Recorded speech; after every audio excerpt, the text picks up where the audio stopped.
Good morning. I'm Linda, and this is No Frills ASMR. I thought today we could talk about the draft, the U.S. military draft, which we haven't actually had since the Vietnam War. And for a while, they got rid of the draft. But then in the 1980s, I don't know exactly, but they brought back the selective service. There was just a weird noise. That was something outside, just so you know.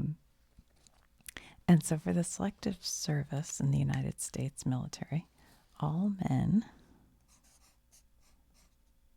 I guess I should have written selective service at the top.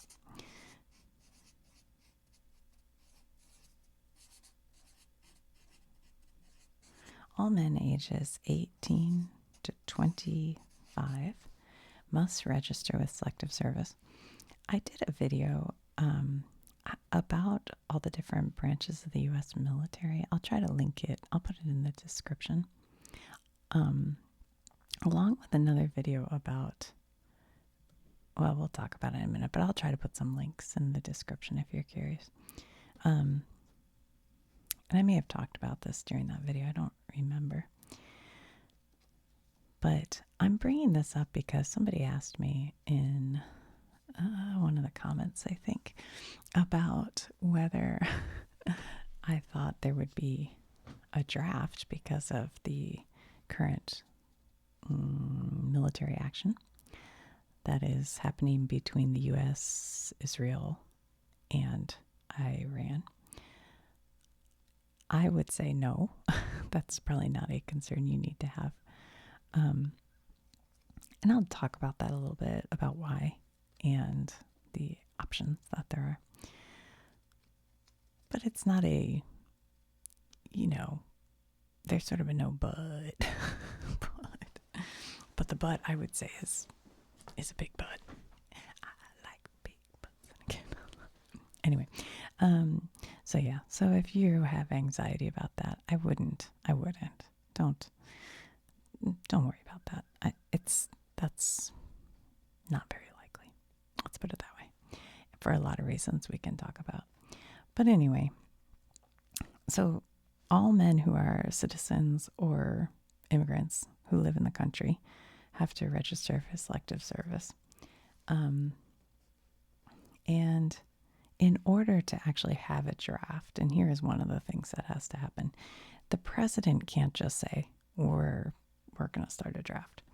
The president has to go to Congress, and then the Congress has to pass a law to mobilize the draft. And part of that is because they have to release funds to pay for it, because it's expensive. And after the law is passed, then the president signs it, and that would I can't think of the word, but start a draft. But a military draft can't be done by the president alone. But the president also can't start a war without having Congress pass it. And so that is why they're being very cautious in language, although some people have messed it up. But in calling this a military action or similar wording, and not saying it's a war with Iran, because once it's a war, then legally they have to go to Congress and have Congress approve that. So what I'm saying is, sometimes, as we all know, and don't yell at me because we all know it's true, that President Trump kind of goes outside of the rules, the regular norms of our government. That's just a fact. I know I'll get yelled at for that. Anyway, so in order, if they pass the law and if the draft is enacted, then there will be a lottery, and the first people in the lottery would be the 18-year-olds. So I think it starts with 18-year-olds and then goes through the age groups. And those selected, they go through medical and psychological exams, and then they decide if they can be part of the military. So there's a lottery that picks people, and then they go through medical and psychological. And, you could be not approved because of vision, because of medical reasons, because of, I don't know, psychological reasons. Is that the right word phrasing? I don't know. I'm not going to be able to fit it. Psychological exams. I'm sorry, my handwriting is dreadful today. I don't know what I'm doing. Anyway,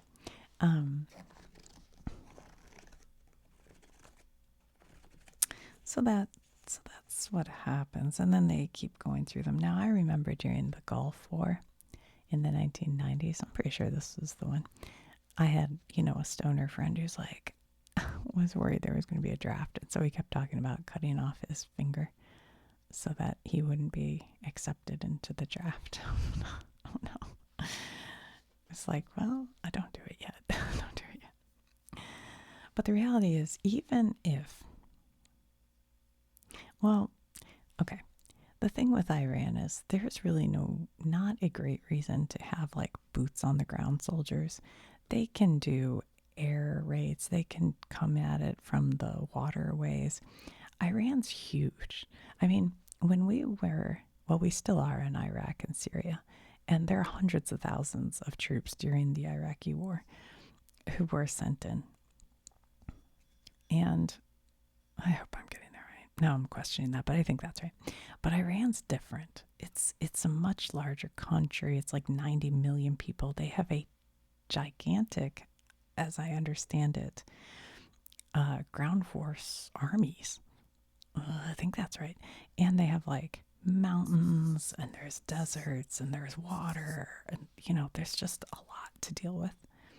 So to go in with ground forces seems highly unlikely to me, a total non-expert, but just having read about it. But when they asked Trump just this past week, he said he wouldn't rule it out. And so that's kind of like, whoa, I was sort of surprised, actually, to hear him say that. He says he would not rule it out. So if they did try to go in with ground troops, that would imply we're in for a longer haul, situation. And that could take a lot of troops, especially if there are casualties. To take over that kind of land, I don't know, from my reading, it could take hundreds of thousands of troops.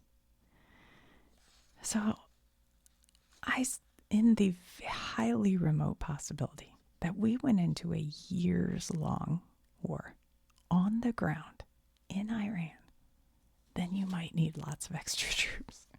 This is not likely. I'm not giving you a likely situation as far as I have read and understand. Most experts are like, no, that's never going to happen. Okay, let's say it does. So first, and the president can do this, he can call up and move around all active duty military. And we have about 1.3 million people who are already full-time armed forces. So that would be your first thing. And then, because right now we have kind of a lot going on, we've got the Iran Middle East situation, which, by the way, they're calling Epic Fury. So this is Iran, Middle East. Whoops. That's Epic Fury. I just read, just yesterday, I think, we started working more with commandos in Ecuador. Oops, sorry. Good grief. Hold on. I gotta think for a minute. Ecuador. I don't know the name of that operation. I don't know if they've given it one, but we're working alongside, I guess, Ecuadorian commandos to fight like narco terrorists and something about mining. I'm not totally clear on all that, but this is mostly intelligence, as I understand it. I don't know yet because I had trouble finding reports if there's ground troops so much. I think there are some, but it's mostly like intelligence about it, as I understand it. I don't know, but this could become more ground troops. So this I'll put an asterisk, but I don't know. Then of course we have troops in Venezuela and outside of Venezuela in what they're calling Operation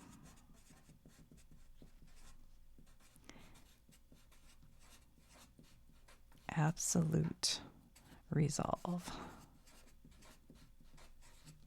So that is ongoing. I'm not exactly sure how many troops are involved in that. And we have some other ongoing things, like we have troops, a lot of troops actually, in Iraq and Syria. And there are people on the ground there. That is a boots on the ground operation. And it is called Operation Inherent Resolve. I don't know the names of all of them, but I know a few of them because I find that interesting. They have these different names. We still have troops in Afghanistan. We have some troops that do operations in Eastern Europe, like with NATO, to kind of let the Russians know we're not going to allow them to come into Eastern Europe, is my understanding. So we have troops spread out right now.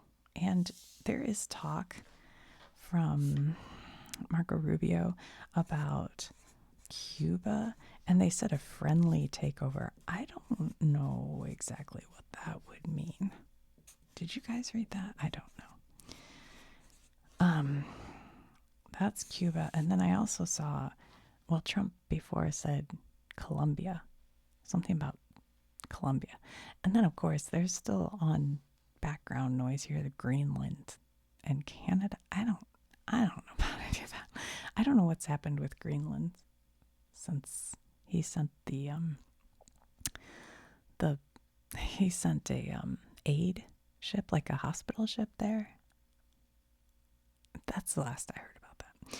Okay, so we do have military sort of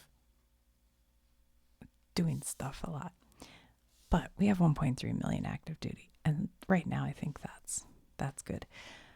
I think okay, but the next thing they can do is call in the ready reserve. Now, like a neighbor kid of ours is a ready reserve. And so that's like 800,000 people who train regularly at the military reserves or the National Guard. So they go for like, at least the one guy I know, I think what he does, he goes for like a weekend, maybe, I don't know, once a month or once every other month, and train. So they're ready. And I feel like they do. Maybe he's National Guard because he goes and does sort of local, not local, but like, I don't know. I guess I don't know. But anyway, so that would be the next people they'd call up. And I think they're about 800,000. And then now this is all they probably need, right? But if they need to, they can go to what's called the Individual Ready Reserve.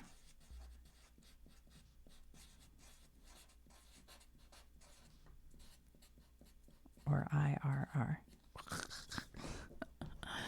So these are former service members who completed active duty but still have time remaining on their military contract so they can be recalled. So these are people who are like, like I said, they're former, but they still have some time. So they could be recalled. I'm not sure how many there are, but that would be the next step. And then, even after these, the next thing before a draft, apparently, would be to call in military retirees.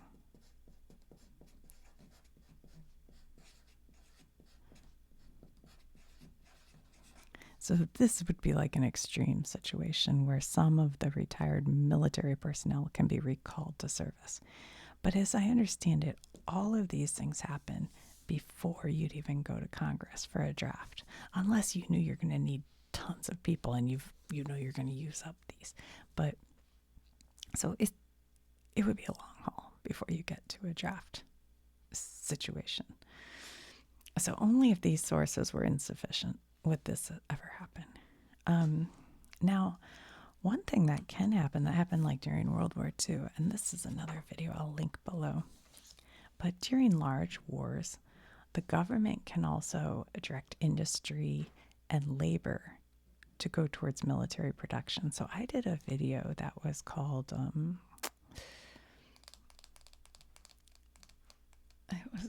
what was it called, you guys? It was called War Manufacturing. Oh my God, I can't remember. Anyway, I'll link it in the description. But like during World War II, a lot of Americans worked in defense factories that produced ships and aircrafts and weapons, and they were like factories that had previously produced cars or vacuum cleaners or guitars. Like all the factories were switched over to making munitions for war. So they're not, the people working in them and the owners are not in the military, but they are working for the military. So it's a civilian labor mobilization. And that can happen. Mobilization. So they can do this under the Defense Production Act, and the federal government can require companies to prioritize military contracts and control certain industrial production during national emergencies. Now, I believe they do pay these companies so they can make a lot of money during wartime. And it also puts people in the country to work. So sometimes, I don't know if this would still be true today, but during World War II, while it cost a ton of money to fight the war, it also kind of paid the people in the country to work for the government. Now, nowadays, I don't know, because like some of these equipment they make, they pay $100 million for like one of those anti-ballistic things. But I don't know that it gets spread out to a lot of people the way it would have during World War II. When you make a tank in World War II, 500 people got jobs and were paid. But now I'm not sure it's quite like that. I don't know. I don't know. So I'm not going to speak to that. But I have a video. I know it's called the Defense Wartime Production. That's what it's called, Wartime Production. I'll link it below. It's kind of interesting. And it's half soft-spoken, half whisper, if you're into that. Anyway, even this, though, would probably require legislation from Congress to ask large-scale, companies to actually switch over production. So anyway, that's kind of the deal. Sorry it's so sloppy. Oh my goodness. My handwriting's terrible. So yeah, for selective service, which is how they draft people, selective service is what you sign up for when you turn 18. You usually go to your post office and sign up. And that is all men. They don't require women to do it right now. It's all men. The ages 18 to 25 years old. And by the way, if they ever do a draft, they start at age 18. They rolled up to age 25. They don't go beyond that, as far as I know. It's only 18 to 25-year-olds. And I used to think or hear that they wouldn't draft you if you're in college or if you're married or you have a kid. I couldn't find that anywhere. I couldn't find that. I swear that used to be something they wouldn't draft you, but I don't know. And there was something else I was going to say about that. Hold on, let me think. I don't remember. And the president can't just do this alone. He has to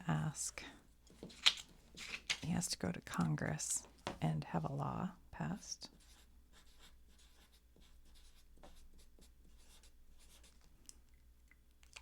And also get the funds approved and everything like that for a draft. Okay, so president has to go to Congress. Well, Congress has to approve it, and then the president has to sign it into law because it has to be a law that passes. And then you'd have a lottery, and everybody'd have to pass a medical and psychological exam. Gosh, it's bugging me that I can't think of what I was going to say about was it the age? Wait, what was it? I don't remember. All right, so you have to go through medical, psychological. But before they would ever probably bother with this, they would first call up active duty military. And then the ready reserves. And then the individual ready reserves. And then military retirees. By the way, I'm obviously no expert on this. I just looked stuff up. So if it's wrong, don't get mad. Just let us know in the comments. Individual ready reserves, and then the military retirees. And they could mobilize civilian labor to help with munitions and things like that. And I suppose now this might be different. You know, it might be like they could ask them to help with AI. Like you guys may have heard that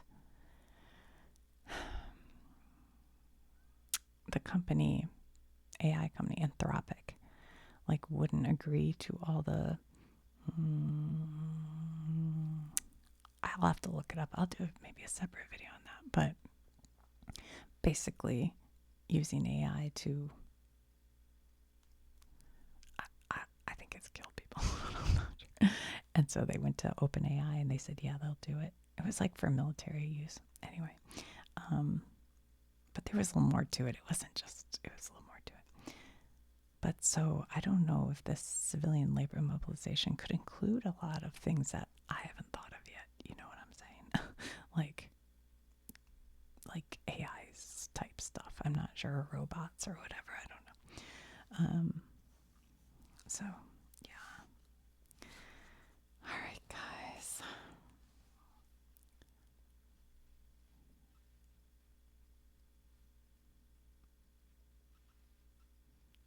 It's bugging me that I can't remember what I was going to say about this thing. It's one of these things that'll come to me later. Anyway, all right, well, hope you enjoyed that. So we have selective service. You sign up when you're 18 to 25.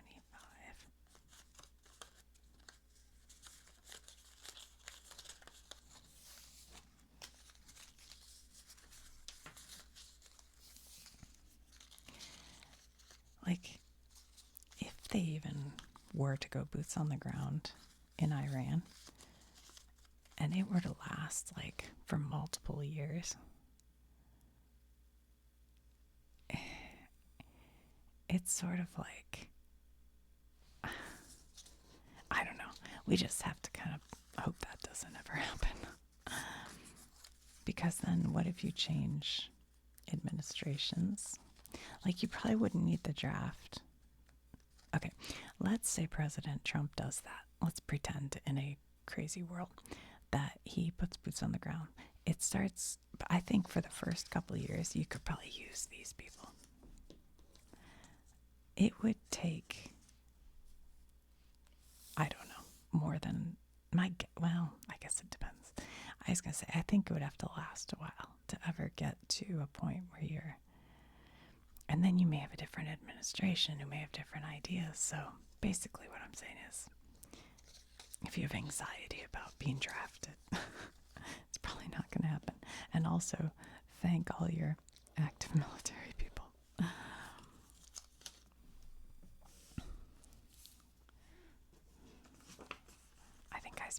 Venezuela wrong. Is it any? Venezuela. Venezuela. Yeah, this is probably right. Where else do we have?